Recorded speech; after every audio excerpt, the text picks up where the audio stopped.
बिस्मिल्लाहिर्रहमानिर्रहीम, अस्सलाम वालेकुम। बाखबर सवेरा में खुश आमदेद। Good morning to you all. Hopefully सब ठीक ठाक से होंगे, खैरियत से होंगे। मैं हूं सदफ अब्दुल जब्बार, मेरे साथ हैं अशफाक इसाक सती।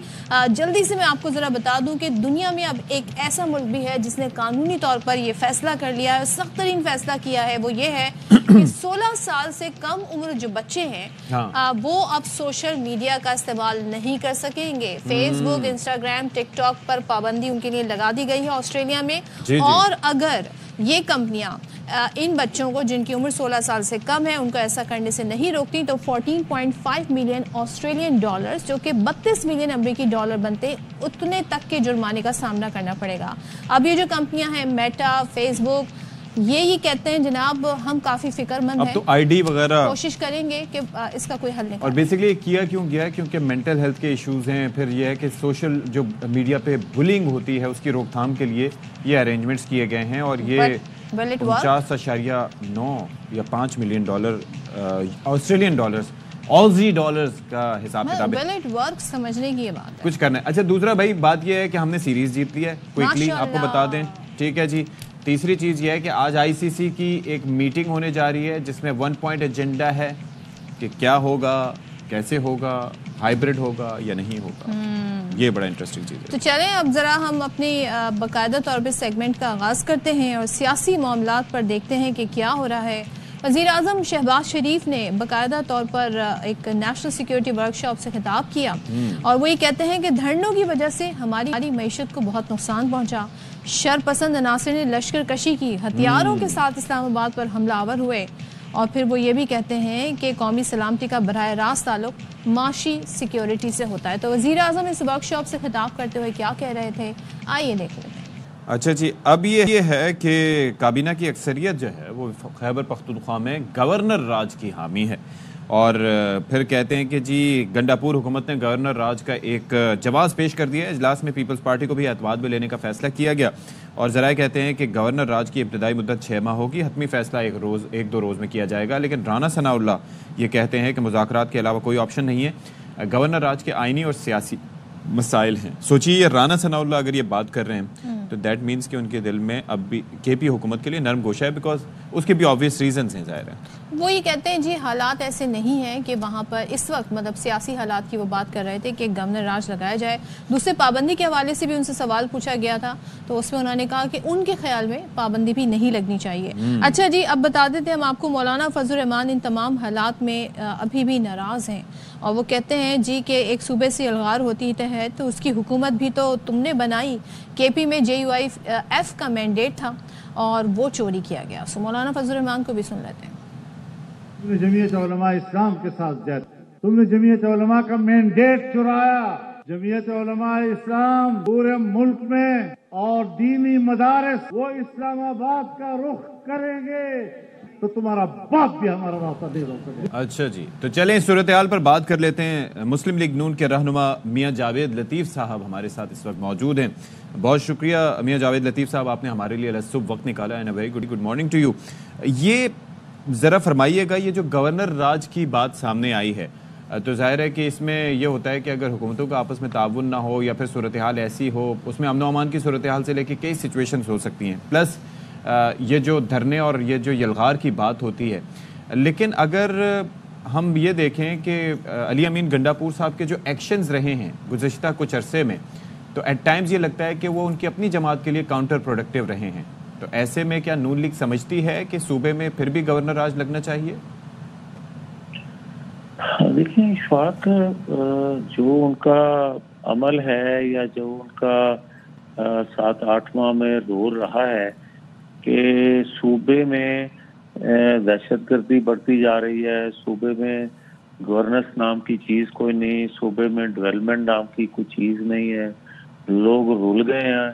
ये अलग बात है कि मैं बड़े अरसे से कहता आ रहा हूँ कि जो फार्म 47 की पैदावार वो कहते हैं, तो क्या फार्म 47 की फिर पैदावार ये लोग नहीं है? तो ये एक अलग बहस है। मगर असल जो चीज़ जो आपका सवाल है, मैं फिर भी ये कहूँगा कि एक सूबे के तमाम वसाइल आप इस्तेमाल कर रहे हो वफाक पे हमलावर होने के लिए। आप देखें कि 7 लोगों की शहादतें हुई इस दौरान जब से इसने हमला शुरू किया है, बगावत शुरू की है पाकिस्तान के खिलाफ। क्या वो किसी के लख्ते जिगर नहीं थे? ठीक है। क्या वो किसी के बाप नहीं थे? क्या उनका गुनाह क्या था? और उस पे कोई बंदा बात करने के लिए तैयार ही नहीं है। और सोशल मीडिया भरा हुआ है इनका, जो जिससे ये एक हथियार के तौर पे जिसको ये इस्तेमाल करते हैं कि सैकड़ों लोग भी मारे गए हैं पीटीआई के वर्कर। भाई आप एक बंदे का नाम तो बता दें। हाँ, मेरे इल्म में जहाँ तक है कि 2-3 लोग, शायद 2-3 लोग इसकी जद में आए हों, मगर आप इतना बड़ा झूठ बोल रहे हैं, लोगों को गुमराह कर रहे हैं और दुनिया को गुमराह कर रहे हैं। दुनिया पाकिस्तान के मतलब क्या सोच रही होगी, मगर इसके बावजूद मैं ये कहूँगा, तो वो जो आप 2-3 लोग कह रहे हैं उनके साथ हुआ क्या? आप जिनको कह रहे हैं कि मैं कह सकता हूँ 2-3 लोग इसकी जद में आए हो। नहीं सदर, आप गोलियां बरसा रहे होंगे, आप आंसू गैस से शेल मार रहे होंगे, आपको शायद वो भी वीडियो आपकी नजर से गुजरी हो जो पुलिस वालों को पकड़ के अपने जूतों से ये मार रहे हैं बदबख्त, और उनसे माफिया मंगवा रहे हैं और ये कह रहे हैं कि जिंदाबाद कहो जिस मकसद के लिए हम आए हैं। वो वीडियो आपने सोशल मीडिया पे वो भी देखी होगी। तो क्या उनको, जो उनके कुलीग हैं या बाकी अदारों में जो लोग बैठे हुए हैं या उस ड्यूटी दे रहे थे, उनका रिएक्शन क्या होगा? ये एक नेचुरल चीज है। और फिर आप बढ़ते जा रहे हैं कि कोई चीज छोड़नी नहीं है। अच्छा। तो फिर कानून की अमलदारी करवाने वाले गुलदस्ते आपको पेश करें। और फिर आपको ये चाहिए था ना कि जो इनके लोग थे, जो इनको जिन साजिन की करके लाए थे, फिर भागते ना वहाँ, फिर लोगों के बच्चों को कुर्बानगा पे चढ़ाने के लिए तैयार करके आ गए और खुद भाग गए। तो जावेद लतीफ साहब, इस सब में आप इसके हक में हैं कि ये जो तमाम तर मामला है गवर्नर राज से मुतालिक, एक तो पहले तो ये बताइएगा अगर आपके इल्म में है कि क्या मेजॉरिटी काबीना में इस पर इत्तेफाक करती है कि गवर्नर राज लगना चाहिए? दूसरे, आपकी अपनी ओपिनियन क्या है? देखिए सदर, इन तमाम हालात के बावजूद भी मैं इसका हामी नहीं हूँ कि गवर्नर राज लगना चाहिए। मैं फिर भी ये कहूँगा कि जो लोग ज़हन साजी कर रहे हैं, जो लोग वहाँ के सूबे के वसाइल इस्तेमाल वफाक के खिलाफ कर रहे हैं, रियासत के खिलाफ कर रहे हैं, उनको टारगेट करना चाहिए। मुझे ये बताएं कि जो बुशरा बीबी या ये अलीमीन गंडापुर तो खैर 3 दफा छलावा बने हैं ना, तो क्या ये छलावा थे कि बाकी लोग पकड़े गए 900,000 के करीब और ये दोनों निकल गए? तो छलावा से मुराद क्या है? इससे पहले भी ये कुछ एक्शंस रहे हैं, आप क्या समझते हैं कि वो विकेट के दोनों तरफ खेल रहे हैं, या क्या इंप्रेशन क्या आ रहा है इस चीज से? अशफाक, मैं बड़ा क्लियर हूँ, ये हो ही नहीं सकता भाई कि आप उसको गिरफ्तार करना चाहें और वो गिरफ्तार ना हो। ये कैसे हो सकता है? उनको महफूज रास्ता बार बार आप दे रहे हैं। तो गवर्नर राज लगाने की बजाय जो बंदा इस सारे मामले का मूजब है, आप उसको गिरफ्तार क्यों नहीं करते? कौन है? आप उसको सजा क्यों नहीं देते? आप ये कह रहे हैं अली अमीन गंडापुर साहब? जो शख्स जेल में है, जिसके साथ राब्ता रहता, और मुझे बताएं कोई जेल के अंदर बैठा शख्स जो ज़हन साजी भी कर रहा हो और आपके लोग सहूलतकारी भी मुयस्सर कर रहे हो कि सारा दिन फोन पे भी वो रहे, वो राब्ते में भी रहे और लोगों को हदायत भी देता रहे, नंबर 1। और दूसरा, उसके जो हैं ख्वाहिशात या जो उसका कहना है उस पर अमल दरामद अलीमीन गंडापुर या बुशरा बीबी करवा रहे हो, आप उनको छोड़ रहे हो और कहें कि गवर्नर राज लगा दें। गवर्नर राज मसले का हल नहीं है। अच्छा। अब उनको पकड़े जो करने। लेकिन मियां साहब एक चीज मुझे समझा दीजिएगा कि इस वक्त मतलब that's the last thing I am asking you कि ये आप अली अमीन गंडापुर साहब की जात की बात करें, उनके ऊपर तो वहां पर मौजूद रहते हुए वीडियोस तो हमने ये देखे कि अपने कारकुनान भी अदम एतमाद का इजहार कर रहे थे कि आप जी चले जाएंगे, आप वापस नहीं आएंगे। फिर जब गाड़ी जा रही थी तो कुछ हमने देखा कि उस वक्त भी नाखुशी का इजहार किया और कुछ चीजें वगैरह उनकी गाड़ी की जानिब फेंकी। तो उनको तो अपने कारकुनान के डिस्ट्रस्ट का सामना है। देखिए इशफाक साहब, दो तरह के इस मॉब में लोग थे। एक तो तरबियत याफ्ता ट्रेंड दहशतगर्द थे, अच्छा, जिनका सियासी वर्कर से कोई तल्लुक नहीं है, और एक सियासी वर्कर था। ठीक है। अक्सरियत जो थी वो ट्रेंड तरबियत याफ्ता दहशतगर्दों की थी।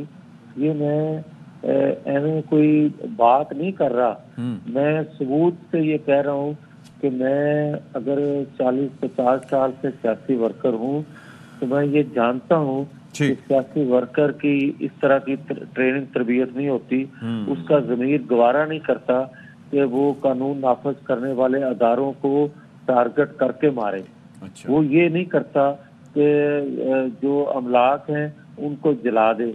वो ये नहीं करता कि रियासत जिससे बदनाम हो वो काम करे। वो ये नहीं करता कि आप एक जगह रुकने, आपने एहतजाज रिकॉर्ड करवाना है ना, आपने किसी की लाशें थोड़ी लेनी है। चलिए, आपका पॉइंट आ गया जावेद लतीफ साहब, थैंक यू सो मच। आपका ये मानना है, कहते हैं जी बड़े वसूख से कह रहे हैं जावेद लतीफ साहब के इसमें दो तरह के लोग थे, एक कारकुन था और एक ऐसे लोग थे जो ट्रेंड थे, दहशतगर्द थे। अब जरा कुछ पीटीआई के अंदर क्या हो रहा है इस पर बात कर लेते हैं, क्योंकि पीटीआई से इस्तीफे आना शुरू हो गए हैं और सलमान अकरम राजा बतौर सेक्रेटरी जनरल मुस्ताफी हो गए और उनके जो ओहदा छोड़ने की वजह है वो भी सामने आ गई। एयरबाई न्यूज का प्रोग्राम है ऑफ द रिकॉर्ड, उसमें काशिफ अब्बासी साहब जो मेजबान है इस प्रोग्राम के, उन्होंने बताया कि पीटीआई इजलास के अंदर हुआ क्या। जो पॉलिटिकल पार्टी का इजलास था, एक तो उसमें काफी गर्मी हुई। बुशरा बीबी ने पार्टी लीडरशिप के लिए जो अल्फाज इस्तेमाल किए वो बड़े नामुनासिब थे, यानी बेगैरत, बेशरम जैसे अल्फाज उन्होंने इस्तेमाल किए। काफी हकारत और रौनत से वो मुखातिब हुई। वो तो ये कहती हैं जी मैं तो डी चौक पर थी, आप सब कहाँ थे। सो उसके बाद से ही जो रिजेंटमेंट जी वो आना शुरू हो गई और रिजाइन सबसे पहले सलमान काशिफ अब्बासी साहब हमारे साथ ही मौजूद हैं, उनसे जरा बात कर लेते हैं। Thank you so much for joining us Kashif Abbasi साहब। ये जाहिर है कि हम काफ़ी सवाल उठा रहे थे कि अगर ये जाएंगे भी तो who will be the one calling the shots, ठीक है। और बाद में ये चीज़ आया भी हुई कि एक प्लानिंग का फुकदान और फैसला साजी का फुकदान हमें नज़र आया, लीडरशिप भी गायब नज़र आई। वो जो दूसरों को कह रहे थे, उकसा रहे थे कि आप पहुँचे, वो खुद नहीं पहुँचे। लेकिन उसको डील किस तरीके से किया गया ये फर्दर आप हमें बता सकते हैं, और इस वक्त क्या सिचुएशन है within the party sir? मियां जावेद लतीफ साहब को सुन रहा था कि दो जुमले मैं उनके जो वो कह रहे थे उस बारे में कहना चाहता हूँ। इन्होंने जो पॉलिटिकल वर्कर की तारीफ बताने की कोशिश की कि वो ये नहीं करता। क्या पॉलिटिकल वर्कर जाली मैंडेट लेकर असेंबलियों में आके बैठा करते? क्या पॉलिटिकल वर्कर दूसरी सियासी वर्कर्स का राइट प्रोटेक्ट करने का उसको यूजर्व करते हैं, उसको खत्म करते हैं? पिछले कम से कम 6 महीने 8 महीने में हम बार बार देखते हुकूमत मुस्लिम लीग नून की है, उनका मुखालिफ अगर एहतजाज करने की खातिर इस्लामाबाद आता है, जो उनका राइट है, पॉलिटिकल राइट है, डेमोक्रेटिक राइट है, आप आगे से उनको मारते हैं, आप उनको गोलियां मारते हैं, आप कहते हैं कि आप इस्लामाबाद आके नहीं बैठ सकते। फिर बात करते हैं पॉलिटिकल वर्कर की, और पॉलिटिकल वर्कर ये जाली हुकूमत में भी आके बैठ जाते हैं, जाली मैंडेट भी ले लेते हैं। जो बात ये पिछले 10 साल करते आए हैं कि सियासत में क्या गलत है, आज वो सब खराबियां इस हुकूमत में सियासी जमात ने की। इन्होंने बनाई, इन्होंने सारे रूल्स एक्सेप्ट किए, इन्होंने हलफ लिए इस असेंबली में जाके उन सीटों के जिन सीटों पर ये इनके लीडर समेत हारे हुए थे। तो मुझे बड़ी हैरानगी होती है समटाइम्स मैं इनकी बातें सुनता, लेकिन दूसरी तरफ जो मसला है वो दूसरी सियासी जमात का। देखिए मसला ये है कि तहरीक इंसाफ पॉलिटिकल पार्टी सिर्फ कॉल्स नहीं देती, उनको मैनेज भी सब कुछ करना पड़ता। जाहिर है आप जब इस्लामाबाद एहतजाज लेकर आ रहे हैं तो उसकी मैनेजमेंट की जिम्मेदारी, उसमें क्या फैसले करने और क्या ठीक और क्या गलत फैसला है, ये फैसला भी सियासी जमात ने करना। बुशरा बीबी की इस हद तक तो बात बिल्कुल दुरुस्त है कि जब इस्लामाबाद आए तो इस्लामाबाद में लीडर ही कोई नहीं। कहाँ थे पार्टी के चेयरमैन? क्या चेयरमैन सिर्फ प्रेस कॉन्फ्रेंस की हद तक चेयरमैन? क्या सेक्रेटरी जनरल सिर्फ टीवी प्रोग्राम्स की हद तक सेक्रेटरी जनरल? इन्हीं लोगों ने पार्टी चलानी होती है, इन्हीं लोगों ने वर्कर्स को लीडरशिप देनी। तो काशिफ साहब ये तो पहले तय हुआ होगा, पहले सबने श्योरिटी दी होगी कि हम यहाँ पर पहुंचेंगे, हम यहाँ से आएंगे। रोल किसका होगा, फिर आगे कौन रोल प्ले करेगा, आगे से कौन टेक ओवर करेगा, तो ये सब तो पहले से डिसाइड होता है। देखिए बिल्कुल कुछ तय नहीं था, और उसकी वजह आपको अब पिछले कुछ दिनों में नजर आ गई कि पार्टी की एक साइड या एक हिस्सा पार्टी का वो दूसरे हिस्से पर सारा ब्लेम डाल रहा। ये बात इस्लामाबाद पहुंचने से पहले शुरू हो गई, जब तहरीक इंसाफ वो बैरिस्टर सैफ ने आके कहा कि जनाब ये फैसला तो बुशरा बीबी का है। इमरान खान साहब तो संजानी पर मान गए थे, अच्छा, लेकिन बुशरा बीबी नहीं मानी थी। अब मसला ये कि उस वक्त शुरू ये कर दिया गया, पार्टी की जो दूसरी लीडरशिप थी इन अ वे आहिस्ता आहिस्ता उन्होंने ब्लेम डालना शुरू कर दिया कि जो भी होगा उसकी जिम्मेदार बुशरा बीबी, हम नहीं। अगर ये नाकामी हुई तो ये उनकी नाकामी है, इसमें हमें ब्लेम मत कीजिएगा। ये आहिस्ता आहिस्ता उन्होंने काम शुरू कर दिया। जब इस्लामाबाद डी चौक से चले गए तो दूसरी साइड ने ये ब्लेम वापस शिफ्ट करना शुरू किया। जब उन्हें कहा जी बुशरा बीबी तो जाना नहीं चाहती थी, वो तो वर्कर्स के दरमियान रहना चाहती थी, उनकी बहन ने आके ये बातें की हैं टीवी पर। जी जी, वो वो नहीं जाना चाहती थी, उनको जबरदस्ती ले जाया गया यहाँ से। यानी अब थोड़ी सी बुशरा बीबी की प्रोटेक्शन शुरू हो गई और बाकी मुद्दा डाल दिया बाकी की लीडरशिप पे कि बाकी की लीडरशिप कहाँ थी। बाकी की लीडरशिप मेरे ख्याल जब पार्टी की पॉलिटिकल कमेटी ने जो फैसले किए या जो फैसले वो करना चाहते थे उनको ओवरराइड किया बुशरा बीबी ने, पार्टी में तफरीक तो उधर ही पैदा हो गई। लेकिन क्योंकि बुशरा बीबी आ रही थी इसलिए अली अमीन गंडापुर तो उनके साथ लाजमी आते, बाकी लोग पीछे हट गए। एक चीज इसके अंदर कि बीबीसी ने ये रिपोर्ट किया था बैरिस्टर सैफ के हवाले से या किसके हवाले से कि उन्होंने वहां पर फोन पर बात भी करवाई थी बानी पीटीआई की बुशरा बीबी से, जिसमें ये संजानी के मुकाम पर जाने और डी चौक न जाने का कहा गया था। ऐसी कोई आपकी तक खबर पहुंची? बानी पीटीआई की आप इमरान खान साहब की बुशरा बीबी से बात की बात? जी जी जी जी जी, नहीं ऐसा नहीं हुआ। उनकी गुफ्तगू जो मेरी जहां तक बैरिस्टर सैफ ने मुझे बताया, ये गुफ्तगू अली अमीन गंडापुर के साथ हुई। जब पार्टी की तरफ से बुशरा बीबी को कहा गया कि इमरान खान साहब का ये पैगाम, उन्होंने कहा जब तक वो मुझे डायरेक्टली बात करके ये पैगाम नहीं देते तो ये प्लान चेंज नहीं होगा, मैं डी चौक ही जाऊंगी। अच्छा। क्योंकि अपेरेंटली इमरान खान साहब का यही ऑर्डर था कि डी चौक जाना, हाँ। इनिशियल जो भी ऑर्डर होगा। हाँ। मसला ये कि बुशरा बीबी की बात करवाने से लोगों ने इनकार कर दिया। उन्होंने कहा जी ये गुफ्तगू नहीं, अच्छा। हमने आपको फैसिलिटेट कर दिया। दो मरतबा इमरान खान साहब से मिलवा दिए गए, इमरान खान साहब ने मैसेज दे दिया, उनकी टेलीफोन पे अली अमीन से बात करा दी। इससे आगे अब कुछ नहीं होगा। आपने मानना है तो माने, नहीं मानना तो ना माने, ये टेलीफोनिक गुफ्तगू अब नहीं कराई जाएगी। उनका एक अपना आप देख रहे हैं पिछले 2-3 दिनों से कराची ग्रीवेंस है। सो इस वजह से ये बुशरा बीबी ने कहा, और उनकी भी बात मुझे समझ में आती है कि उनको ये शायद उनका ट्रस्ट डेफिसिट होगा। अली अमीन हो, बैरिस्टर गौहर हो, बैरिस्टर सैफ हो, पार्टी लीडरशिप की तरफ। लेकिन देखिए ये तो नहीं अज्यूम किया जा सकता कि सारे मिल गए, क्योंकि इमरान खान से मुलाकात ये थोड़ी है कि साल में एक दफा होती है। सही। इमरान खान से हर हफ्ते मुलाकात होती है उनसे। ये लोग पार्टी में ना रह सकें अगर ये इमरान खान का कोई गलत मैसेज बुशरा बीबी तक या बाकी तक पहुंचाए। तो इतना ट्रस्ट शायद होना चाहिए था पार्टी में लोगों का आपस में। लेकिन पिछले कुछ वाकयात इस ट्रस्ट के हवाले से भी मैं सवाल पूछूंगी। काशिफ साहब साथ ही रहिएगा, हमारे साथ नैयर बुखारी भी हैं पीपल्स पार्टी से, क्योंकि गवर्नर राज की बात भी हो रही है, काबीना में इस पर बड़ी डिस्कशन भी हुई। तो जरा ये पूछ लेते हैं कि उनकी क्या राय है। गो के ज़ाहिर है वो इस वक्त काबीना का हिस्सा नहीं है, बट पीपल्स पार्टी हर इशू पे, चाहे वो 26वीं आईनी तरमीम हो, हमने देखा गवर्नमेंट के साथ साथ खड़ी रही है। नैयर बुखारी साहब, आप इस हक में हैं कि केपी में गवर्नर राज लगना चाहिए अब इन हालात के बाद? शुक्रिया। गुजारिश है कि गवर्नर राज के लिए कॉन्स्टिट्यूशनल प्रोविजंस मौजूद हैं कि किन हालात में गवर्नर राज लग सकता है।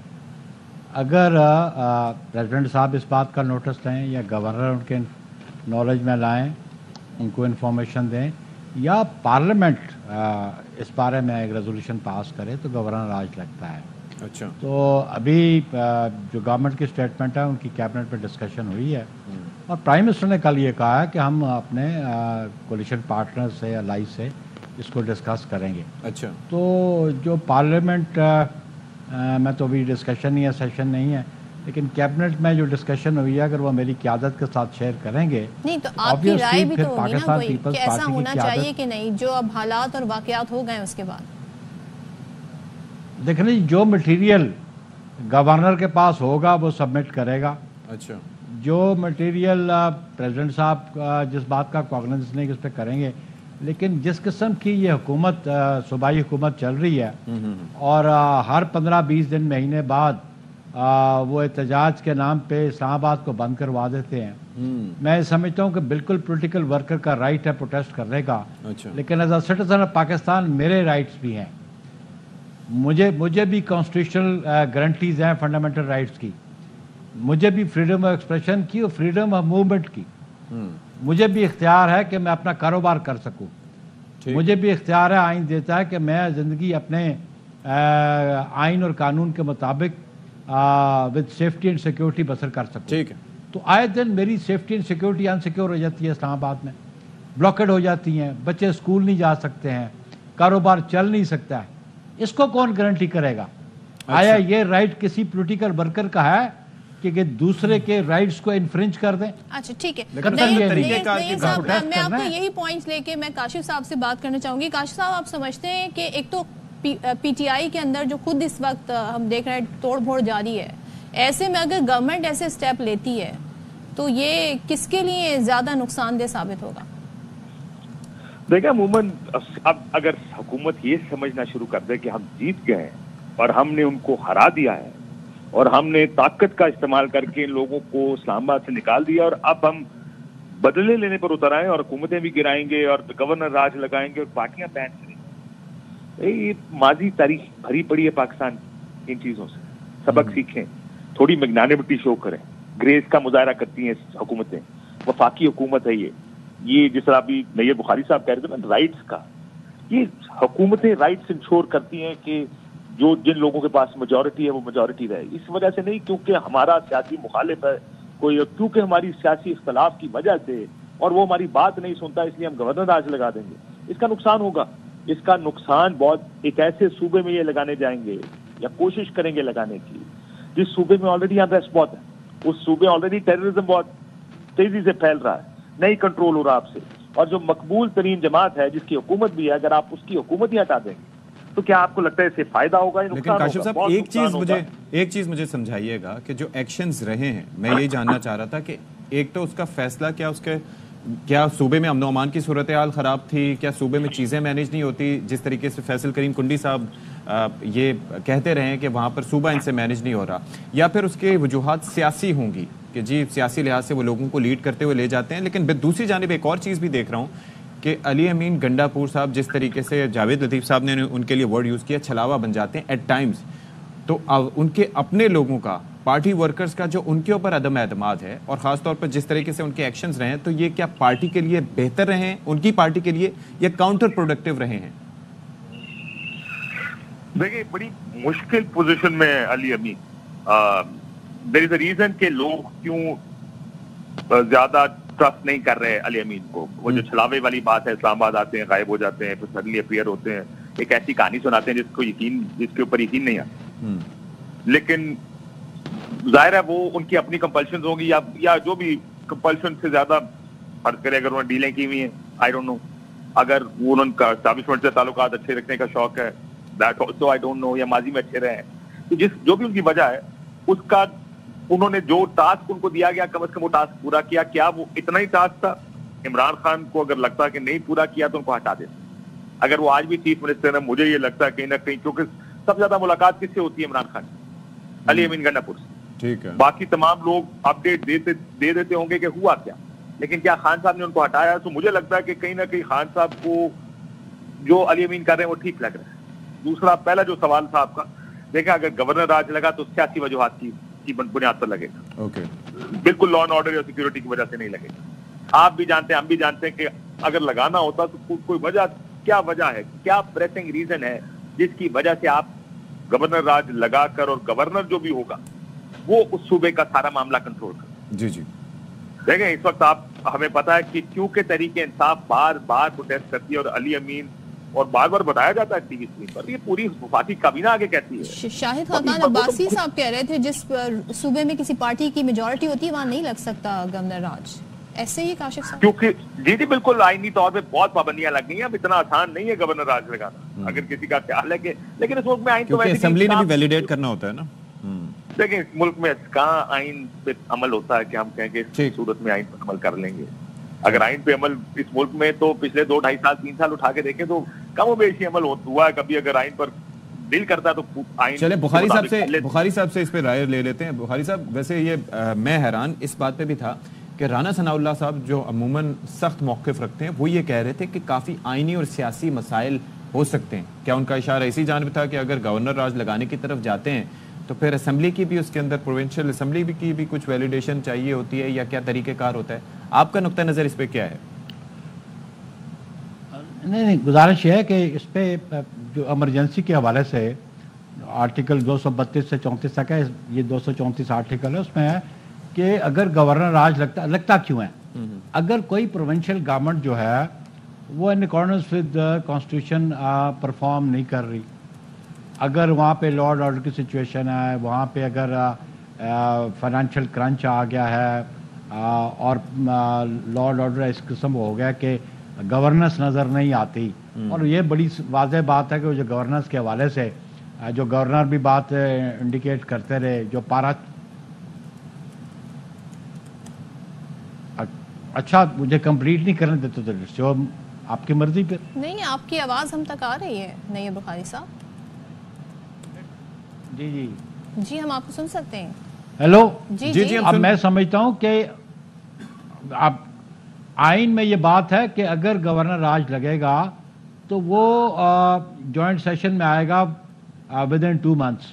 अच्छा, अगर जॉइंट सेशन वैलिडेट करता है तो वो एक्सटेंड हो जाएगा और वो 6 महीने से बियॉन्ड नहीं जा सकता। ये आइन कहता है ये बात, और ये पार्लियामान के पास इख्तियार होगा कि उसकी वैलिडेशन करते हैं कि नहीं करते हैं। प्रोविंशियल असेंबली की बात तब होगी है जब प्रोविंशियल असेंबली कोई रेजोल्यूशन पास करके सजेस्ट करे गवर्नर राज के लिए। अच्छा। लेकिन जब प्रेसिडेंट एट इट्स ओन या on the report of the governor वो वहाँ पे इख्तियारात मरकज़ के पास ले आते हैं और या प्रेसिडेंट गवर्नर को नॉमिनेट कर देता है कि उनके बिहाफ पे वो एक्सरसाइज करे उनके इख्तियारात, तो फिर जॉइंट सेशन में ये इशू जाता है। सही। और जॉइंट सेशन में विद इन 2 मंथ्स जाना होता है, और विद इन 2 मंथ्स अगर तो वो वैलिडेट करते हैं तो it can be extended for another 2 months और मैक्सिमम अप टू 6 मंथ्स। अच्छा। ये आइन बात कहता है। तो इसलिए हम समझते हैं जो हालात हैं KPK के जो पारा चनार की सूरत हाल है, जो DG का, और जो अनरेस्ट है, जो आए दिन जो चाहते हो रही हैं हमारे लॉ इन्फोर्समेंट एजेंसीज की, तो ये तो गवर्नमेंट का जो लॉ एंड ऑर्डर सिचुएशन इस किस्म की है कि प्रोविंस की जिम्मेदारी है, प्रोविंशियल गवर्नमेंट की जिम्मेदारी है कि लॉ एंड ऑर्डर को मेंटेन रखे। अच्छा। वो तो उनका फेलियर नज़र आ रहा है। और लेकिन इसको एग्जामिन करने दें कि प्रेसिडेंट साहब इनकी प्राइम मिनिस्टर की एडवाइस पे एग्जामिन करते हैं, लेकिन प्राइम मिनिस्टर भी तो इसको डिस्कस करेंगे इट्स कोलिशन पार्टनर्स। चलें ठीक है, thank you so much. Nayyar Bukhari sahab हमारे साथ थे, और वो जो बीच में I think because of the slow internet technical glitch आ गया था, तो उसी वजह से आई गेस उनकी आवाज़ बीच में नहीं आ रही। जी जी जी, बिल्कुल ऐसे ही है जो ये बचा है। ब्रेक लेते हैं, ब्रेक के बाद वापस आते हैं फाइनली।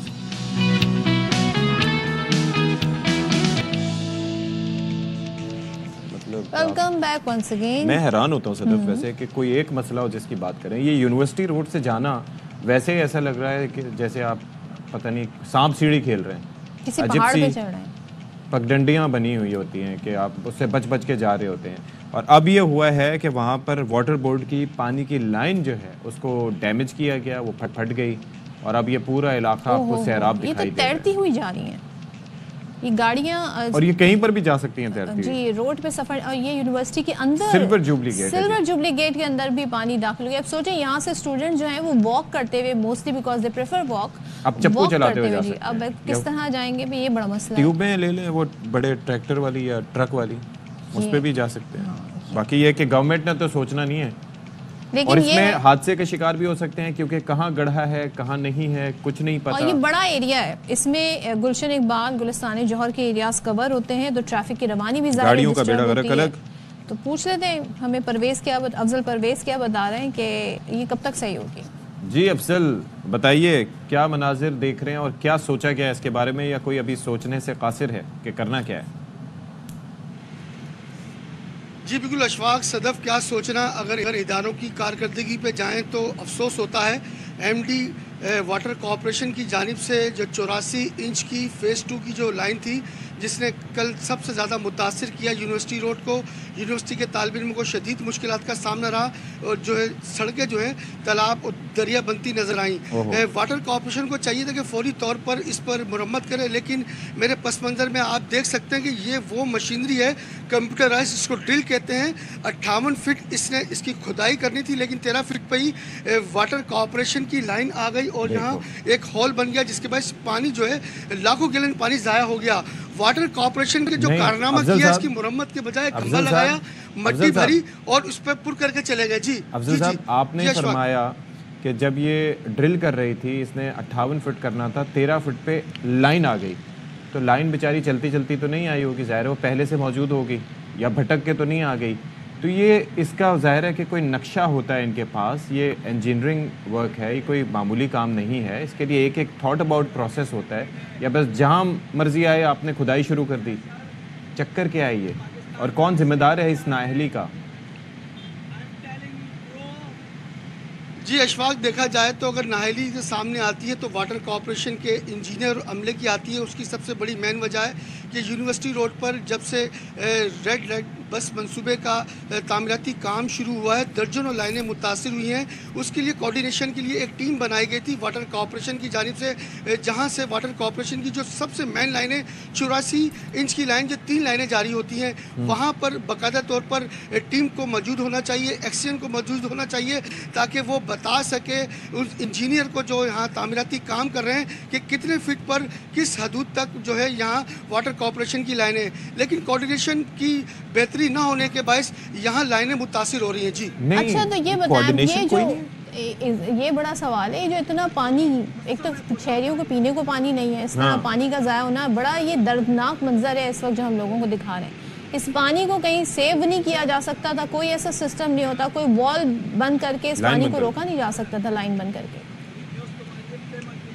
सदब, बिल्कुल आपका कहना दुरुस्त है, लेकिन देखा जाए तो यहाँ जिस लाइन 84 इंच की फ़ेज़ 2 की लाइन में 15 फीट पानी चलता था, लेकिन उन्होंने जो कास्तानी करी वाटर कॉरपोरेशन के अमले ने, पानी को बाहर ना जाए तो उन्होंने 9 फीट पानी की रफ्तार कर दी।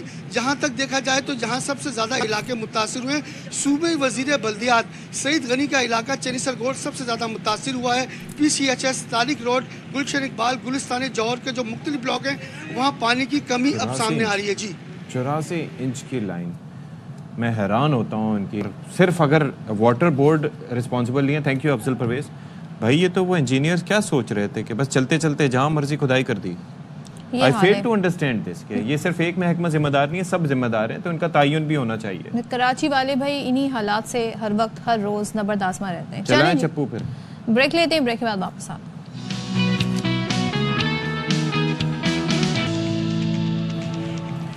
बिस्मिल्लाहिर्रहमानिर्रहीम, अस्सलाम वालेकुम। बाखबर सवेरा में एक बार फिर से आप सबका खैर मकदम, और सदफ अब्दुल जब्बार हमेशा की तरह आपके सामने, अशफाक इसाक भी आपके सामने मौजूद है। और वैसे सदफ जी, ये जो एनर्जी का शिफ्ट होती है, I mean from Monday to Friday, मैं चाहूँगा इस पे आपका ओपिनियन क्या है? Monday to Friday, do you feel fresh on Mondays mostly, और do you feel the Monday को कौन फ्रेश फील करता है ना? मंडे को बस लगता है, I thought I was the only one. हाँ, मंडे सबको ऐसा। What about Friday? फ्राइडे ज़बरदस्त गुजरता है, और फ्राइडे से एक दिन पहले भी आपको ज़रा सी वो एक बिल्डअप होनी शुरू हो जाती है एनर्जी। सो बहरहाल वीकेंड के लिए ये सारी बातें हो रही हैं कि कितनी एनर्जी फील करते हैं। वीकेंड आ गया लेकिन सर्दी नहीं आई सदफ, बिल्कुल मायूसी की कैफियत अपनी जगह मौजूद है। लेकिन आप सही फरमा रहे हैं। अच्छी खबर है, जाते जाते वो क्या कहते हैं कि वो पाकिस्तान ने बिलाखिर जिम्बाब्वे को बाआसानी हराकर सीरीज अपने नाम कर ली जी, तो मुबारक हो सबको कि बड़ा अच्छा जी पाकिस्तान खेला। 303 रन बनाए, अब आप इससे अंदाज़ा लगाएं। और एक बार फिर से हमने देखा कि हमारे जो बैटर हैं वो खुलकर उन्होंने खेला, और कामरान गुलाम ने 103 रन बनाए, विच इज़ गुड। और इसी तरीके से अब्दुल्ला शफीक ने 50, मोहम्मद रिजवान ने 37, साइम अयूब ने 31, तैयब ताहिर ने 16 गेंदों पर 29 रन बनाए। लेकिन आप ये ज़रूर मेंशन करें कि मोहम्मद रिजवान ने हस्बे रिवायत 47 गेंदों का सामना करते हुए उस पर 37 रन बनाए। यानी कि जिस जानिब हम इशारा कर रहे थे उस दिन उसी तरह से। लेकिन एक चीज़ और भी गौर करें, जब भी हमारे ओपनर्स हैं अच्छे स्कोर कर जाते हैं तो बाकी खिलाड़ी भी उसमें कुछ ना कुछ अपना हिस्सा जोड़ देते हैं। अच्छा, बॉलर्स की बात कर लेते हैं तो बॉलर्स ने भी जिम्बाब्वे के जो बैटर्स हैं उनको जमने नहीं दिया और 204 रन पर पूरी टीम आउट हो गई जिम्बाब्वे की। और इसी तरीके से अगर हम देखें तो पाकिस्तान के साइम अयूब, हारिस रऊफ, अबरार अहमद और आमिर जमाल ने 2-2 विकेटें हासिल की। आज की एक और अहम बात यह है कि हमारा जो है वो ये जो बोर्ड मीटिंग है वो आज होगी।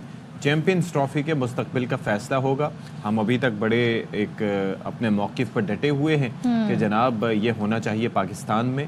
और इससे पहले मैं यही देख रहा था कि ये 49 साल तारीख में आईसीसी का कोई भी इवेंट हाइब्रिड मॉडल पर नहीं हुआ, तो ये हिस्ट्री रही है। तो अब ये है कि मोहसिन नकवी साहब जो कि इस वक्त चेयरमैन भी हैं पाकिस्तान क्रिकेट बोर्ड के, तो वो इस मामले पर डटे हुए हैं और जाहिर है कि इसके अंदर जी है ना बड़ी जिम्मेदारी है मोहसिन नकवी साहब जी जी, तो वो सिक्योरिटी भी वो संभाल सकते हैं ना, दाखिला का महकमा भी उनके पास है, तो वो गारंटीज आज खुद दे सकते हैं कि भाई सिक्योरिटी का कोई मसला नहीं है, सारी चीज़ें हम देख लेंगे एटसेट्रा एटसेट्रा। लेकिन क्या ये उनका मौक़िफ़ वहाँ पर सुना जाएगा? क्या पाकिस्तान रिटेन करने में कामयाब होगा? क्या पाकिस्तान ये भारत को कह देगा कि भारत नहीं आना चाहता तो ना आए? और जो ब्रॉडकास्टर्स और पैसे जो जुड़े हुए हैं सारे, तो नाज़रीन सुन लेना मोहसिन नकवी साहब क्या कहते हैं मोहसिन साहब। चलें जी, तो इसी पर बात कर लेते हैं। हमारे साथ नुमाइंदा खुसूसी बराए खेल शाहिद हाशिमी मौजूद हैं। शाहिद साहब, अभी तक तो हम अपने मौके पर डटे हुए हैं। जो गुफ्तगू भी हमने सुनी मोहसिन नकवी साहब की, उन्होंने कहा बराबरी की बुनियाद पर फैसला होगा, और नहीं तो अगर तो हमसे कहा जाएगा हाइब्रिड मॉडल की तरफ जाएं तो फिर ये गारंटी देनी पड़ेगी भारत को और आईसीसी को कि फिर नेक्स्ट इवेंट भारत में जो होगा वो भी हाइब्रिड मॉडल होगा। सो ये ऑप्शन हम रख रहे हैं फिर सामने आईसीसी के। बिल्कुल ऐसा ही करना पड़ेगा। और पाकिस्तान क्रिकेट बोर्ड ने बड़ी अक्लमंदी से एक दिन पहले, मीटिंग से एक दिन पहले आईसीसी से कुछ बातचीत भी कर ली, उनके चेयरमैन से भी बातचीत कर ली कि आपको एक कोई ऐसा काबिल अमल ऑप्शन देना पड़ेगा हाइब्रिड मॉडल के अलावा, अगर आपने चैंपियंस ट्रॉफी के बारे में बात करनी है हमसे। और अगर उन्होंने हाइब्रिड मॉडल के बारे में बात की या बोर्ड मेंबर्स ने कहा कि हाइब्रिड मॉडल पे होनी चाहिए चैंपियंस ट्रॉफी, इंडिया के मैच कहीं और होने चाहिए, तो फिर आइंदा के लिए जब 2026 में T20 वर्ल्ड कप होगा, ऑल्दो के उसके 2 होस्ट हैं, श्रीलंका भी है, इंडिया भी है, लेकिन आगे भी इंडिया में काफ़ी इवेंट्स हैं। 2029 में उन्होंने चैंपियंस ट्रॉफी करानी है, 2031 में उन्होंने वर्ल्ड कप कराना है। ऑल्दो 31 के वर्ल्ड कप के भी 1 से ज़्यादा होस्ट होंगे, लेकिन पाकिस्तान को ये गारंटी चाहिए होगी कि जब भी इंडिया कोई बड़ा इवेंट होस्ट करेगा तो पाकिस्तान इंडिया का मैच भी हाइब्रिड मॉडल पे, पाकिस्तान के सारे मैचेस हाइब्रिड मॉडल पे होंगे। अच्छा मौके से इस पे खड़े रहना चाहिए। उसके अलावा क्या ऑप्शंस हैं? क्योंकि यहाँ पर तो आपको पता है पॉलिसीज का तसलसल नहीं रहता ना। 2026 में कौन होगा chairman PCB, you never know. उस वक्त हमारी तरजीहात क्या होंगी, हम किस तरीके से उसको फॉलो अप कर पाएंगे, ये भी तो देखना होता है ना। कमिटमेंट तो मिल सकती है, कमिटमेंट मिल सकती है, लेकिन आपने फॉलो अप भी करना होता है ना इस पे। मुझे ये बताएं शाहिद साहब कि और ऑप्शन, ये जो साउथ अफ्रीका मुंतकली का ऑप्शन फिर देख रहे थे, फिर ये है कि या फिर वो मैच ही ना हो लेकिन उसमें ब्रॉडकास्टर्स और इधर उधर जो पैसे डूबने का चक्कर है, जो क्या हो क्या सकता है आपकी नज़र में इस वक्त? देखिए, अगर तो हाइब्रिड मॉडल नहीं हुआ तो फिर पूरा ही टूर्नामेंट पाकिस्तान बाहर ले जाने पे कहेगा या आईसीसी कहेगा, और पाकिस्तान ये भी कह सकता है कि हम चैंपियंस ट्रॉफी में बिल्कुल नहीं खेलना चाहते, आप करा लें कहीं भी कराना हो। तो अभी ये 2-3 ऑप्शंस हैं। साउथ अफ्रीका तो ऑप्शन खत्म हो गया था। क्रिकेट साउथ अफ्रीका ने कह दिया था कि उनकी अपनी T20 लीग है जो 9 फरवरी को खत्म हो रही है, तो उनके पास तो सारे ग्राउंड्स ऑलरेडी यूज्ड हुए होंगे या ऑक्यूपाई हुए होंगे, तो वो तो कराने के लिए तैयार नहीं है। एक ऑप्शन श्रीलंका का बचता है, एक ऑप्शन यूएई का बचता है। यूएई अब इंडिया को इसलिए खल रहा है, उनकी मीडिया में ये बातें हो रही थी कि यूएई तो इंडिया को रास ही नहीं आता उनकी, हालांकि ये ऐसी बेकार की फजूल की बात है। क्यों रास नहीं आ रहा? अगर आपकी टीम अच्छी है, अच्छा खेल रही है, तो हर आपको वेन्यू रास आएगा। मुझे आइडिया नहीं था। बिल्कुल ऐसा ही है, उनके मीडिया ने एकदम से जब ये बातें चलाई और हमारी तरफ से, पाकिस्तान की तरफ से 2-3 जर्नलिस्टों ने ये कहा कि आपको तो यूएई रास ही नहीं आता, तो एकदम से फिर बात पलट गई कि नहीं साउथ अफ्रीका नहीं, ये तो ऑप्शन यूएई या तो होगा या साउथ अफ्रीका होगा। तो अभी उनकी कुछ समझ में नहीं आ रहा। अब आज देखें 3:30 बजे पाकिस्तानी वक्त के मुताबिक ये वर्चुअल मीटिंग एक इसके अंदर क्या वोटिंग वगैरह भी होगी? एक ऑप्शन होगा आईसीसी के पास कि अगर ये बहस चलती रही तो सारे बोर्ड मेंबर्स फिर वोटिंग कर लें और तो उसके अंदर फिर क्या होगा? बाप बड़ा ना भैया, सबसे बड़ा रुपया।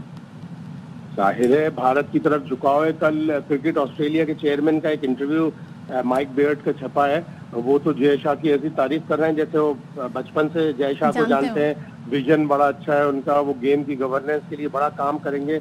तो झुकाव तो ज्यादातर लोगों का रुपया और भारत की तरफ ही होता है, इसलिए कि भारत बहुत ज्यादा पैसे खर्च करता है, बहुत ज्यादा पैसे हैं उसके पास, दुनिया की सबसे बड़ी आबादी है, कंज्यूमर्स बहुत हैं, पैसा है सर, पैसा है। असल बात ये आईपीएल के कॉन्ट्रैक्ट्स हैं, बड़ी चीजें। अब जरा ये बात कर लेना सर, ये जो मैच हम जीते हैं, माशाल्लाह से हम सीरीज जीत चुके हैं और हमने सीरीज को एक्साइटिंग बना के जीता। अब मैं जाहिर है कि वक्त मुख्तसर है, तो मैं बेसिकली बुनियादी सवाल, एक तो रिजवान के फिर से 47 बॉलों पे 37 रन, तैयब ताहिर को पहले मौका क्यों नहीं दिया गया, एक सवाल। दूसरा इसके साथ ही कि कामरान गुलाम ने फाइनली 103 रन कर दिए, he was player of the match, लेकिन आगे जो सीरीज होगी विद साउथ अफ्रीका तो उसके अंदर फिर बाबर आजम किस पोजीशन पे खेलेंगे, कामरान गुलाम रहेंगे, किसको साइड पे हटाया जाएगा, क्या होगा? देखिए अच्छी जीत है और जीत हमेशा हौसला देती है। थोड़े नए प्लेयर ट्राई किए थे इसलिए पहले मैच में झटका लगा। ग्रेजुअली कोच को और कप्तान को इम्प्रूवमेंट लानी पड़ेगी। साउथ अफ्रीका जरा मुश्किल जगह होगी। अभी कल देखा आपने श्रीलंका की टीम सिर्फ 42 रन पर ऑल आउट हो गई। तो साउथ अफ्रीका की जो वनडे सीरीज, T20 सीरीज होगी, 2 टेस्ट होंगे, बहुत मुश्किल होंगे और उसके लिए अलग ही प्लानिंग करनी पड़ेगी। और जब बाबर आजम आएंगे तो देखना पड़ेगा, इसलिए कि कामरान गुलाम ने थोड़ी सी ये शो की थी ऑस्ट्रेलिया में टेंडेंसी, तो वो लो और फ्लैट पिचों के ज़्यादा अच्छे प्लेयर हैं। तो अगर वो स्ट्रगल करेंगे तो पाकिस्तान को फिर यही करना पड़ेगा कि बाबर आजम चूंकि वहाँ पहले खेल चुके हैं, उन्हें वहाँ का तजर्बा है साउथ अफ्रीका का। तो साउथ अफ्रीका में तो आपको पाकिस्तान को फखर जमान को भी वापस लाना पड़ेगा, बाबर आजम को भी लाना पड़ेगा, इसलिए कि चैंपियंस ट्रॉफी भी बहुत करीब आ जाएगी फिर। चलिए ठीक है, thank you so much Shahid Hashmi साहब। और देखते हैं जी आज क्या दोपहर जब मीटिंग होती है तो क्या फैसला होता है। आई होप कि आज के दिन ये तमाम तरह इशू जो है ये किसी भी जानिब जो है सॉर्ट आउट हो जाएगा। अच्छा जी, एक खबर है वो कराची से है, शामिल कर लेते हैं। कराची में रेंजर्स और कस्टम्स ने मुश्तरका कार्रवाइयाँ करके नॉन कस्टम्स पेड अशिया की स्मगलिंग में मुलव्वस 9 मुल्जिमान को गिरफ्तार कर लिया है। नज़ीर शाह इसकी डिटेल हमें मजीद बताएंगे, बताइएगा नज़ीर। बिल्कुल, देखें, रेंजर्स और कस्टम ने खुफिया मालूमात की बुनियाद पर सिंध बलूचिस्तान बॉर्डर पर वाक़ Hub check post, Hub river road, Ittehad town और रंगी टाउन, मंगोपीर और खतूनाबाद मार्केट, पीराबाद के इलाकों में मुश्तरका कार्रवाई करते हुए 9 मुल्जिमान को गिरफ्तार करके भारी मिकदार में करोड़ों मालियत की नॉन कस्टम पेड अशिया बरामद कर लिए हैं, जिन्हें बसों और ट्रकों के खुफिया खानों में छुपाया गया था और बलूचिस्तान से कराची स्मगल की कोशिश की जा रही थी। इन अशिया में कपड़ा, cigarette, Iran diesel, electric item समेत मुख्तलिफ इकसाम की कॉस्मेटिक, वॉशिंग पाउडर, छालिया, टॉफियाँ और रोजमर्रा इस्तेमाल का सामान और मुख्तलिफ नौयत की अशिया शामिल हैं। इन गिरफ्तार मुल्जिमान और बरामद शुदा नॉन कस्टम पेड अशिया को मजीद कानूनी कार्रवाई के लिए कस्टम हुकाम के हवाले कर दिया गया है। जी चलें जी, बहुत शुक्रिया आपका, आपने हमें तफसीलात से आगाह किया नज़ीर शाह। और अब पाकिस्तान स्टॉक से मुतालिक कोई खबर है हमारे पास? हाँ जी, पाकिस्तान स्टॉक कल की हम बात अगर करना चाहें तो जो कल हमने देखा 1 लाख से भी माशाल्लाह सतह अबूर कर गई थी। तो इसी कहते हैं ना ख़राब माशी हालात में एक अच्छी खबर। और 100 इंडेक्स ने नई तारीख रकम की। 100 इंडेक्स ने बुलंद तरीन सतह 1,540 पॉइंट्स को छुआ और मजमूई तौर पर 813 पॉइंट्स इजाफे से 1,82 पॉइंट्स पर बंद हुआ। अब हुआ क्या है, ये जो गैर मामूली एक हम हैपनिंग देख रहे हैं, इजाफा जो रिकॉर्ड किया गया है, तो बताया जा रहा है कि 11 माह में 37,000 जबकि 2022 अब तक 60,000 पॉइंट्स का इजाफा हुआ है। Oil and gas, auto, pharmaceutical, fertiliser, textile समेत सेक्टर्स के हिस्से की कीमतों में 500% तक इजाफा देखा गया है। और इस वक्त सूरत हाल ये है कि मार्केट कैपिटलाइजेशन 138 अरब रुपए बढ़कर 12,716 अरब रुपए हो चुके हैं। कई लोग ऐसे में इंटरेस्टेड होते हैं कि वो स्टॉक्स में कुछ लेन देन का काम करें, लेकिन जाहिर है कि उसमें मालूमात आपके पास होना बहुत जरूरी है। आपको याद है एक दफ़ा ये थोड़ा सा मैं कहूँगा स्कैम तो नहीं, लेकिन क्रिप्टो में कितना लोगों का इंटरेस्ट बढ़ गया था और उसके अंदर क्रिप्टो की ट्रेडिंग और इस तरीके से, लेकिन बाद में उसमें भी कई, क्योंकि वो थर्ड पार्टी होता था तो उसमें नुकसानात भी लोगों ने उठाए। अब ये है कि लोगों के जहन में ये है कि अगर स्टॉक मार्केट इतना चल रही है और फिर इसका रिफ्लेक्शन जीडीपी पे भी आता है और ओवरऑल तमाम तर चीज़ों में आता है, तो क्यों ना बहती गंगा में हम भी थोड़े से हाथ अपने गीले करें। लोग चाहते हैं कि वो भी शेयर्स खरीदें। हाँ, लेकिन उसके लिए मालूमात होना बहुत ज़रूरी है। तो हम थोड़ा सा ये स्टॉक मार्केट में हमारी जो कामयाबी रही माशाल्लाह से, इसके हवाले से भी बात करेंगे। और दूसरा ये है कि शेयर्स में लेन देन, ये जो हिस्सेस की बचपन से सुनते आ रहे हैं कि फलानी कंपनी के हिस्सेस में इजाफा, इतनी कंपनियों के हिस्सेस में कमी। यू रिमेंबर सरकारी टीवी पे चला करते थे। चलें तो इसी पे बात कर लेते हैं। हमारे साथ मौजूद हैं साबिक director Pakistan stock exchange Zafar मोती। जफर मोती साहब, थैंक यू सो मच, आपने हमें सुबह सवेरे ज्वाइन किया। और कल हमने जो ज़बरदस्त तेज़ी देखी, जिसका हम आज भी देख रहे हैं, तसलसल जारी है, लोग बड़ा इंटरेस्ट ले रहे हैं। सबसे पहले तो हमारे देखने वाले को, एक आम देखने वाले को, नाज़रीन को ये बताइएगा कि ये शेयर जो है ये होता क्या है। जफर साहब अस्सलाम वालेकुम, आपको आवाज़ आ रही है? चलें जी, दोबारा कनेक्ट करने की कोशिश करते हैं। भाई बात यह है कि आजकल ये जो शेयर्स की ख़रीदारी, इतने % शेयर, आपको पता है कौमी एयरलाइन से लेके जहाँ पर भी जिस भी इदारे की हम बात करें, उनके शेयर की इनलिस्टमेंट के हवाले से, शेयर की गिरावट या बढ़ने के हवाले से, फ़ायदे या नुकसान के हवाले से अक्सर बात होती है। और फिर हम जब स्टॉक की बात करते हैं तो उसके अंदर फिर ये भी आता है कि जी प्रॉफिट टेकिंग देखी गई, इन्वेस्टर को फ़ायदा हुआ, इन्वेस्टर को नुकसान हुआ। अगर आप शेयर्स खरीदते हैं तो आप किस बात, कौन से ऐसे फैक्टर्स हैं जो गारंटी करते हैं कि ये स्टेबल रहेगा? पता चले आज आप देख रहे हैं मार्केट ऊपर जा रही है, कल को वो नीचे चले जाए तो फिर आपको नुकसान भी हो सकता है। जी, बड़े तेज डिसीजन इसके अंदर लेने पड़ते हैं। तो ये बड़ा सारा कुछ इंटरेस्टिंग सिचुएशन है। और आप ये देखिए, मैं और सदफ बात किया करते थे यहीं पर बैठ के कि जी कहाँ 50,000 पॉइंट्स को टच होना होता था। चलिए जी, जफर मोती साहब हमारे साथ आ चुके हैं। Thank you so much for joining us Zafar साहब। ये ज़रा हम समझना आ रहे थे कि आजकल हर कोई ये सोचता है कि भाई इन्वेस्टमेंट कहीं ना कहीं करे, कहीं अपना पैसा लगाए। अगर स्टॉक मार्केट इतना बेहतर कर रही है तो हम भी थोड़ा शेयर उसमें ख़रीद लें। तो ये शेयर बेसिकली किस तरीके से लिया जा सकता है, किन किन अवामिल को हमने देखना होता है इसके अंदर? देखिए, स्टॉक एक्सचेंज जो है एक प्लेटफॉर्म है जहाँ पर लोगों के जो नई इंडस्ट्रियाँ लगा रहे होते हैं, कुछ कर रहे होते हैं, उनके पास इतनी होती है रकम कि भाई वो इंडस्ट्री को पूरा वो सर्व नहीं कर सकते। तो उसके दो वे होते हैं, या तो बैंक से वो कर्जा लें, ब्रिज फाइनेंसिंग कराएं, या माइनर शेयर होल्डर, छोटे छोटे शेयर होल्डर अपने पार्टनर्स बना लें और उनको उस इंडस्ट्री के अंदर आने की दावत दें। तो वो दावत थ्रू हमारे रेगुलेटर स्टॉक एक्सचेंज ये परफॉर्म करता है कि जब एक नई कंपनी बनती है तो उसके अंदर अपना लोगों को इनवाइट किया जाता है कि हमारे ये स्टॉक्स खरीदें, हम इस इंडस्ट्री में हैं, हमारा ये प्रॉफिटेबिलिटी है, हम ये ग्रीनफील्ड के वो हैं, यानी ग्रीनफील्ड यानी ऑलरेडी प्रॉफिटेबल कंपनी है और हम ये कंपनी को लिस्टिंग कराना चाह रहे हैं। इसका मतलब कि भाई हम चाहते हैं कि माइनर शेयर होल्डर हमें मिले। तो उसके बाद जो है वो मार्केट में वो लॉन्च होती है इनिशियल पब्लिक ऑफरिंग के नाम से। फिर वो जो है इनिशियल उसके इन्वेस्टर्स आते हैं और वो पार्टनर होते हैं नफे नुकसान के, वो रिस्क में साथ होते हैं उस इंडस्ट्री में कि भाई ये जो इंडस्ट्री है ये प्रॉफिट करेगी, ये मालिकान जो है इनके प्रॉफिट कराएंगे तो हमें भी डिविडेंड और दूसरे एमिनिटी दूसरे फैसिलिटेट करेंगे। उसके साथ साथ जब वो कंपनी अच्छी चलती है, उसमें परफॉर्मेंस दिखाती है, अच्छा प्रॉफिट करती है, तो उसके शेयर के भाव बढ़ने लगते हैं। अच्छा। जब भाव बढ़ते हैं तो फिर वो जो है अपना दूसरे लोगों को लगता है कि अभी भी सस्ता है, इसकी कंपनी, ये कंपनी जो है इसके अंदर और भी प्रॉफिटेबिलिटी आगे जाकर होगी और ये जो है अभी भी इसमें चार्म है कि हम इसके शेयर खरीदें ताकि इसके जो डिविडेंड और जो इसमें परफॉर्मेंस की वजह से पे आउट होता है उसका हम फायदा उठाए। तो जब भाव बढ़ उन्होंने फिर क्या करना है कि जब 10 रुपए का शेयर है और उन्होंने 11 रुपए में खरीदना है तो इस तरह फिर मार्केट चलती है। ये एक प्लेटफॉर्म आप समझ लो जिसमें नए लोग हर रोज ट्रेड करके एंट्री करते हैं और एग्जिट करते हैं। अच्छा, बिल्कुल। अच्छा जफर मोती साहब, ये भी बताइएगा कि एक आम आदमी के लिए 100 इंडेक्स हम बताते हैं जी, स्टॉक एक्सचेंज में 100 इंडेक्स में आज इतने पॉइंट्स का इजाफा हुआ, ये 100 इंडेक्स होता क्या है? ये 100 इंडेक्स हम लोगों ने बनाया है जिसमें हर सेक्टर का जो है इंडेक्स में एक रिप्रेजेंटेशन होती है। उस सेक्टर की सबसे बड़ी कंपनी जो है वो इसमें नजर आती है। तो वो जो होती है वो 100 कंपनियां होती हैं जो पूरे स्टॉक्स की हालात अपनी उसकी क्या परफॉर्मेंस है वो शो कर रही होती है। अब ये थोड़ा सा टॉपसी टर्वी इसलिए हो गया है कि इसमें कई सेक्टर जो 80s में लिस्टेड हुए थे वो बहुत छोटे रह गए हैं। अच्छा। तो उनकी जो रिप्रेजेंटेशन है वो तो कम है, लेकिन हमको जरूरी है कि उस सेक्टर से भी एक कंपनी को हम पिक करें।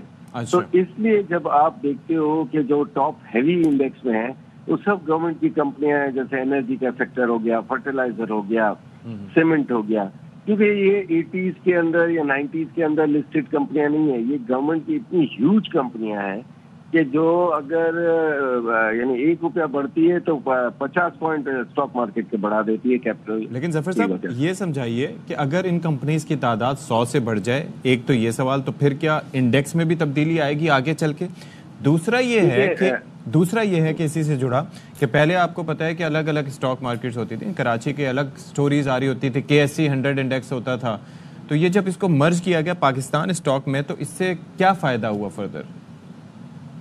देखिए, जो आप कह रहे हैं ना, हमारे पास कंपनियां तो लिस्टेड हैं 700 से ऊपर। अच्छा, 700। कुछ डिफॉल्ट में हैं, कुछ डिफॉल्ट पर चली गई, कुछ सस्पेंडेड हो गई हैं, लेकिन ये है कि उसकी रिप्रेजेंटेशन ये 100 का इंडेक्स है, और वो KSE इंडेक्स 100 इंडेक्स हो या ये हो इंडेक्स, तो वो जो है अपना वो रिप्रेजेंट कर रहा होता है कि कैपिटल मार्केट पूरी जो है वो कितनी, उसमें कितनी कंपनियां लिस्टेड है, लेकिन ये कंपनियां रिप्रेजेंट कर रही हैं पूरे दिन की मार्केट को, नंबर 1। नंबर 2, आपने पूछा है जो KSE और इस्लामाबाद स्टॉक एक्सचेंज और लाहौर स्टॉक एक्सचेंज, और तो वो सबको इंटीग्रेशन हो गई, डीम्यूचुअलाइजेशन हो गई, उनको खत्म कर दिया गया और KSE को स्टॉक्स दे दिए गए, शेयर दे दिए गए, क्योंकि 99% जो काम था, बिजनेस था, वो कराची स्टॉक एक्सचेंज में था, तो उसको फिर PSX बना दिया। जफर साहब, वन लास्ट थिंग कि ये क्या आम आदमी, यानी कि जिसको स्टॉक से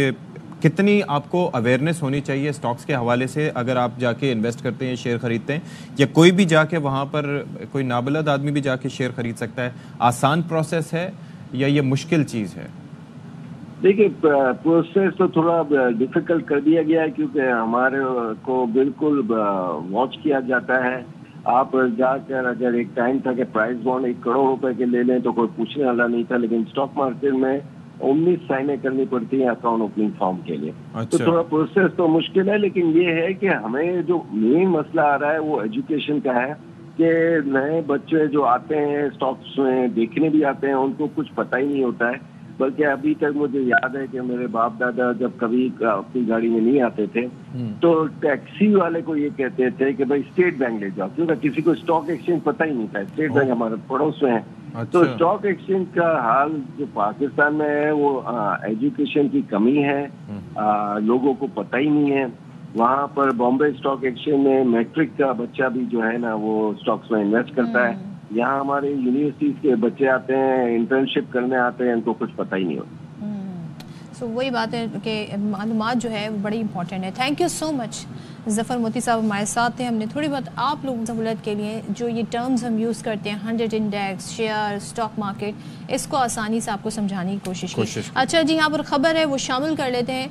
जुडिशल कॉम्प्लेक्स इस्लामाबाद में बानी PTI और बुशरा बीबी के खिलाफ तोशाखाना 2 केस की समाअत बगैर किसी कार्रवाई के मुलतवी कर दी गई है। तो फ़ारूक एजाज इसकी डिटेल बताएंगे। बताइएगा फ़ारूक। जी बिल्कुल, बानी PTI और बुशरा बीबी के खिलाफ तोशाखाना 2 केस की समाअत हुई है। स्पेशल जज सेंट्रल शाहरुख अर्जुमन ने केस की समाअत की है। आज बानी PTI और बुशरा बीबी पर फर्द जुर्म आयद होना थी, ताहम आज की समाअत बगैर किसी कार्रवाई के मुलतवी कर दी गई है। अदालत की जानिब से ये कहा गया है कि तोशाखाना 2 केस की समाअत 3 दिसंबर को होगी। चलें जी, बहुत शुक्रिया आपका फ़ारूक। चलें जी, हम यहाँ ब्रेक लेते हैं, ब्रेक के बाद वापस आते हैं।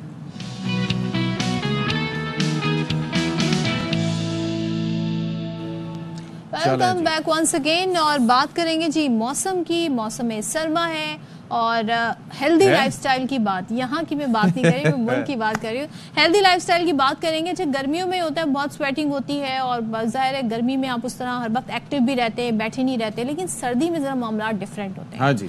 आपको आपकी बॉडी को एनर्जी चाहिए होती है, तो आप खाते भी ज्यादा है, तो वेट भी गेन हो जाता है और फिर एक्सरसाइज तो जीरो हो जाती है।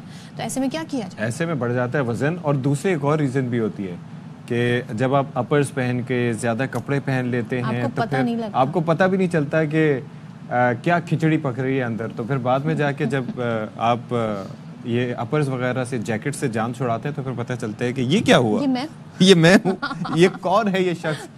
तो बहरहाल एक्सरसाइज बड़ी इंपॉर्टेंट है, और फिर ये है कि सर्दियों में एक्सरसाइज अगर आप करेंगे तो कैलोरी बर्न आपका ज़्यादा हो सकता है, और फिर ये भी कहा जा रहा है कि इसमें वर्जिश का फ़ायदा जो है वो गर्मियों के निस्बत ज़्यादा होता है, और लेकिन साथ ही अगर दर्द वगैरह भी बढ़ने के चांसेस होते हैं सर्दियों में, तो क्या किया जा सकता है, इस पर बात कर लेते हैं। फिटनेस ट्रेनर समी शेख हमारे साथ स्टूडियोज में मौजूद हैं। समी, थैंक यू सो मच। भाई, कराची में तो हाइब्रिड मौसम है, जैसे चैंपियंस ट्रॉफी हाइब्रिड होने जा रही है, आई गेस सभी कुछ हाइब्रिड है, सब कुछ हाइब्रिड। तो खैर यहाँ पर तो उतनी सर्दी पड़ती नहीं है वैसे, लेकिन ये है कि ये किसी के लिए भी ये एज से रिलेटेड है, वार्म अप पहले किसी एक्सरसाइज से करना, या फिर it has to do with everyone के जो भी करना चाहे वार्म अप जरूरी है? सबके लिए जो है ना उसके ऊपर होता है कि आप जितनी भी एज के हैं, लाइक अगर आप 18 इयर्स के हैं या आप 65 इयर्स के हैं, अगर आपको एक्सरसाइज करनी है तो वार्म अप करना ज़रूरी है हर हाल में, कुछ भी कर लें आप, क्योंकि जब तक आपकी बॉडी वार्म अप नहीं होगी तो आप उसको एक्टिवेट कैसे करेंगे, आप अपने ब्रेन को बताएंगे कैसे कि जो है ना कुछ करने जा रहा हूँ मैं, तो कुछ लिफ्ट करने जा रहा हूँ। बताएं, ये जो वेदर है स्पेशली सर्दियों का, इसमें आप इतने लेथार्जिक होते हैं, उठ के पानी पीने का दिल नहीं कर रहा होता, कोई ला के पानी पिला दे, आप वार्म अप की बात करें तो उसके लिए अपने आप को कैसे मोटिवेट करें? उसमें देखिए ये एक मोटिवेशन का मैं एक एग्जांपल दूं कि मोटिवेशन हमारी लाइफ के अंदर जो है ना सीसॉ की तरह होती है, वो नीचे जाती है फिर ऊपर आती है, एक लाइन पे नहीं चल रही होती है। सो इसके लिए आपको डिसिप्लिन में रहना बहुत ज़रूरी है। Discipline is the key. अगर आप डिसिप्लिन में नहीं रहेंगे तो फिर तो आप अपनी लाइफ के अंदर कुछ भी नहीं कर सकते। आई डोंट थिंक सो कि कुछ कर पाएंगे आप अपनी लाइफ के अंदर। यानी कि आपने अपने आप को उठाना है ज़बरदस्ती। और ये एक लाइफस्टाइल है ना आपका। अगर आपको कुछ अचीव करना है, अगर आपको पानी का ग्लास उठाना है तो उसके लिए भी आपको थोड़ी सी एफर्ट्स करनी पड़ेंगी। So exactly the same thing कि अगर आप कुछ कर रहे हैं अपनी लाइफ के अंदर, अगर आप फिटनेस से रिलेटेड कुछ भी कर रहे हैं तो उसमें आपको थोड़ी सी एफर्ट्स करनी ही पड़ेंगी। हरकत में बरकत है, तो फिर हम क्यों ना कुछ लोगों को दिखाएं एग्जांपल। बिल्कुल आसान हरकत करें ताकि वो शुरू में समझें। अशफाक की बात ना सुने, आप एक्सरसाइज मुश्किल हरकत करें, सदफ की बात सुने। ठीक है, तो वार्म अप करना बहुत ज़्यादा ज़रूरी है, इम्पोर्टेंट है। तो आसान वाला वार्म अप बता दें। वार्म अप आसान वाला, आप बस थोड़ा सा आपने मूवमेंट करनी है, लाइक आर्म्स को अपने रोल करना है इस तरह से, थोड़ा सा आपने अपने नीज को टच करना है इस तरह से, and then straight go down and straight up, इस तरह से। इसको रिपीट कर सकते हैं लाइक 5 टाइम 10 टाइम इस तरह से रिपीट कर सकते हैं, ताकि इससे क्या ब्लड फ्लो बढ़ता है। ब्लड फ्लो पूरी बॉडी के अंदर आपके जो है ना, लाइक आपकी बॉडी वार्म अप होना स्टार्ट हो जाती है, आप एक्टिवेट हो जाते हैं बिल्कुल बहुत ज़्यादा, और आपकी बॉडी बहुत अच्छे से परफॉर्म करती है। अगर आप वार्म अप नहीं करते हैं बिफोर वर्कआउट तो उसके लिए फिर आप जो है ना अपनी इंजरीज के लिए रेडी रहें कि कोई भी इंजरीज आपको हो सकती हैं। लाइक 99% चांसेस हो जाते हैं कि आपको इंजरीज जो है वो बहुत इजीली हो सकती है। आपने एक्सरसाइज शुरू नहीं करनी, वार्म अप करना है। अच्छा, वार्म अप अभी करके मैं बताऊं? जी प्लीज। तो फर्स्ट ऑफ ऑल आपने अपने आर्म्स को पूरा घुमाना है इस तरह से, ठीक है, like around 5 times, okay, and then फिर उसके बाद इसको reverse, like 1 clockwise and counter clockwise, 3 4 and 5, ठीक है। एंड देन उसके बाद आपने थोड़ा सा स्ट्रेच करना है पूरा अपनी बॉडी को इस तरह से, ठीक है। 1 एंड देन 2। इसे फास्ट भी किया जा सकता है। इससे फास्ट नहीं कर सकते। अगर आप वार्म अप करें तो आप अपनी बॉडी को बहुत स्लो डाउन करें, लाइक आराम निकल जाएगी। एकदम से अपनी बॉडी को आप वो कर देंगे ना कि बस जल्दी जल्दी करना है सब कुछ। वार्म अप बहुत आराम से करना होता है आपको, ठीक है। एंड देन उसके बाद आपने इस तरह से किया, स्ट्रेट गए, and then this 1 very nice 2 and 3, okay. तो मैंने अभी सिर्फ बताने के लिए 3 टाइम्स किया, वरना आप 10 टाइम या 5 टाइम से कर सकते हैं, ठीक है। और दूसरी चीज़ इसके, आपने अपनी बॉडी को लंज पोजीशन में लेके जाना है, ठीक है, इस तरह से, and then you can stretch पूरा प्रॉपर्ली। इसमें आपका hamstrings and glutes, then go back stretch. इसमें आपका पूरा कार्व्स एंड हैमस्ट्रिंग्स आल्सो पूरा स्ट्रेच होगा, ठीक है। Do it 1 more time. और इसी तरीके से सेम दूसरी साइड से भी करना है आपने। इसको प्रॉपर्ली स्ट्रेच करना है, glutes, hamstrings, and then go back, ठीक है। वापस एक दफ़ा रिपीट करेंगे, stretch properly and then go back, okay. So इसमें ये वार्म अप है, लाइक बहुत इजी। आप इसमें लाइक 5 to 10 मिनट्स आपको लगेंगे वार्म अप करने में। अच्छा, तो हमें कुछ की एक्सरसाइज बता दें जो करनी ही करनी है। रोज आपने करनी, मिसाल के तौर पर सुबह आप उठे हैं तो अगर आप अपनी बॉडी को फंक्शनल बनाना चाहते हैं तो फिर आपने ये करना है, इट्स मैंडेटरी।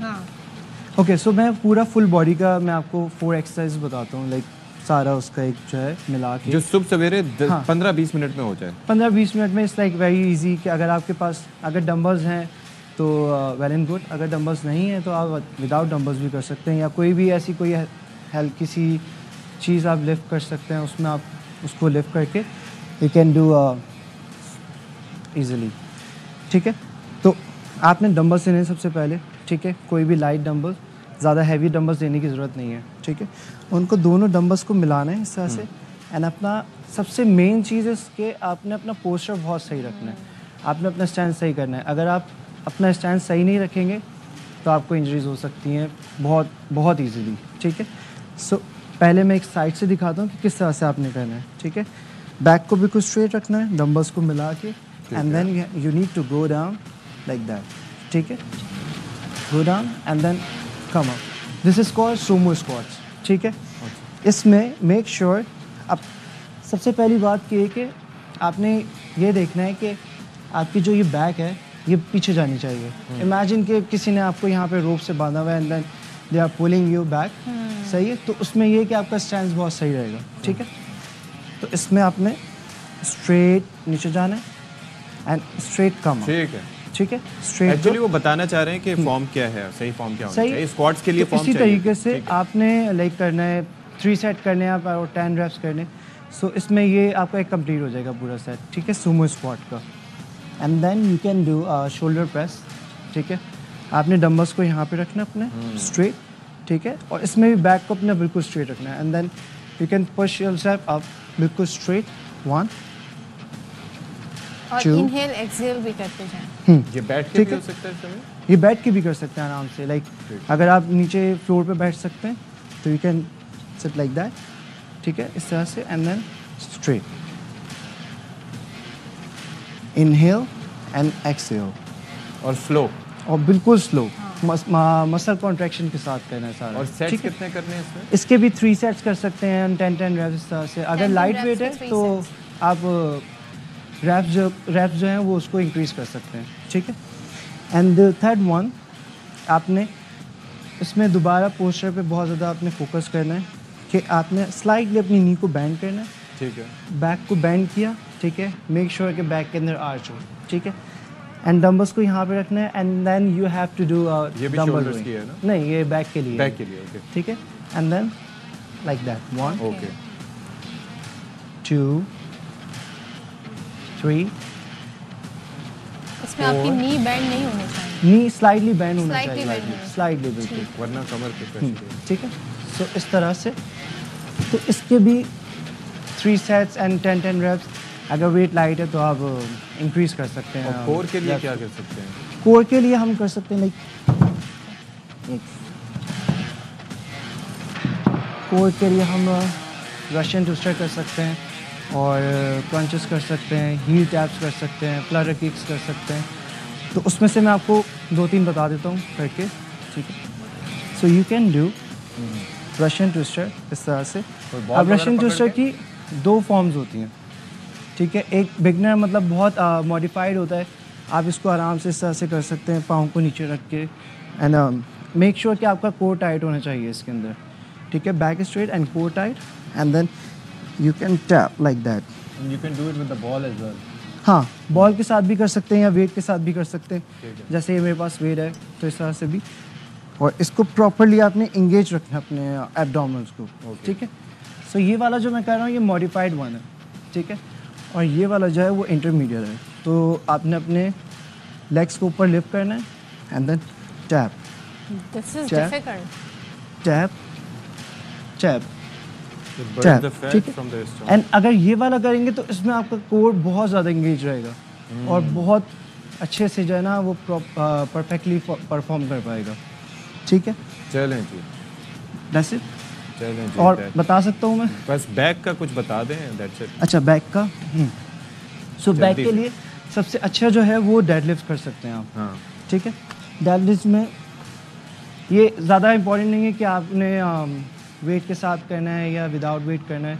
अगर आपके पास वेट नहीं है तो आप विदाउट वेट भी कर सकते हैं आराम से। जल्दी से जरा बताओ। ठीक है, but I have weights so you can do it like that. ठीक है, इसको बैक को बिल्कुल स्ट्रेट, नी को slightly bend and then go down on squat position and come up, squeeze it and repeat.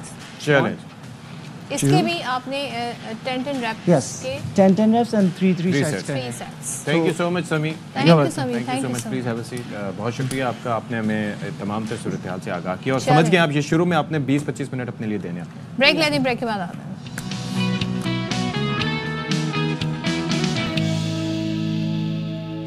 अच्छा जी, सर्दियों के सीजन में हमेशा से ये होता था कि रजाइयाँ हुआ करती थी, उनकी बुनाई होती थी, धुलाई होती थी, लेकिन हम देख रहे हैं कि अब ये जो कारोबार है ये भी अब काफ़ी ज़्यादा मादूम होता जा रहा है। तो इस हवाले से रोहा फातिमा हमें बता रही है।